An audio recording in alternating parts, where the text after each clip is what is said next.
they done that. I just think it's become more easier to lie without anything really happening to you, because everything's so easy to contact over a phone, or like, you know, you could tell someone what you're doing over a phone. Like, let's say someone buys the habit tracker that we have in mind. Someone buys that. They say they're sticking to it for a message, but how easy is it to lie through a screen? How easy is it through? Yeah, and one very sort of easy way to tell if someone's lying is through eye contact. Yeah. If you're doing that through a screen, you're telling someone they can't see your eye contact, exactly. your body language, so it's just easier to lie. That's how we got to get to people, and then the second step would be to meet people, help them, all that, because it's like you can lie through a screen, but if you meet someone in person, you can tell a whole lot just by having like a 2-minute conversation with them. You check up on them, how the habit tracker's doing, how this is doing, but just through looking in their eyes, you can tell if they're not being honest or not. And then if they're not being honest, then the first thing you can do is sit them down, tell them, explain to them what you've just been talking about, how honesty is just the best policy. Yeah, your eyes never lie. Yeah. And yeah, being honest is just probably one of the best things you can do. If you're honest about your consistency, say you should be going to the gym 3 times a week, but you actually go once a week, and you don't lie to yourself. You write down in your journal, I have not been consistent. I've been weak because I haven't been consistent. Yeah. That can be powerful, but obviously you're not going to leave it at that. You're going to say, I want to become stronger, and I'm going to try to be more consistent 3 times, because that is what will spark the change, like I said in my previous video. The honesty. Yeah. Accepting. No, honesty is just I think if you're grateful as well, you can be honest, because if you're grateful for something and you really take it into consideration, then you're going to be honest with yourself about how important that is to it.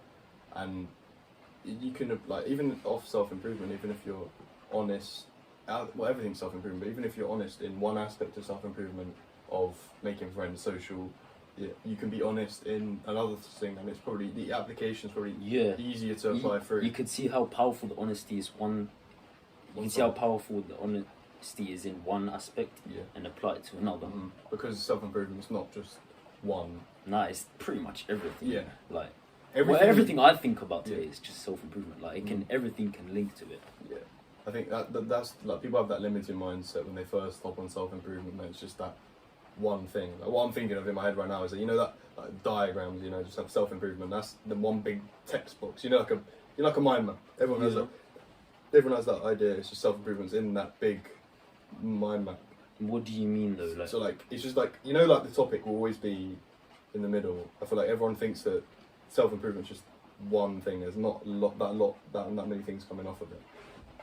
I just think that there is so many branches off self-improvement that people couldn't even comprehend. Like, people will never reach the final stage of each one, and then they'll never be 100%. I just think with this, or with self-improvement completely, it's just such a difficult thing to get your head around. I feel like there's so many aspects that you can improve so many things with yourself, that sometimes it can be hard to manage, because you're trying to micromanage, or you're trying to manage every small detail of your life and not letting nature take its course. Self-improvement is overall difficult, and people have to accept that it is difficult, and that not everything is as simple as you say hop on self-improvement. I think it's as simple as just hopping on it. It's like a dedication. You've got to be honest with yourself. You've got to do everything. You've got to put yourself forward. Yeah. Like, it demands a lot to succeed, but the rewards are great. Obviously, how would you become successful without it demanding a lot of work? Exactly, yeah. But so many people have that limiting factor that self-improvement doesn't need that much effort, or it's not that important, and people put it second nature. Like, you can see a lot more people are going to the gym, right? By our gyms increasing. Yeah, especially in like our age. Yeah. But obviously that going to the gym is still a self-improvement aspect, but they have that going to the gym, but then that's one aspect, right? Out of like hundreds. Yeah, that's physical. But then you see them at 1 a.m. on their phone, on TikTok or whatever it is, scrolling through a ridiculous amount of things.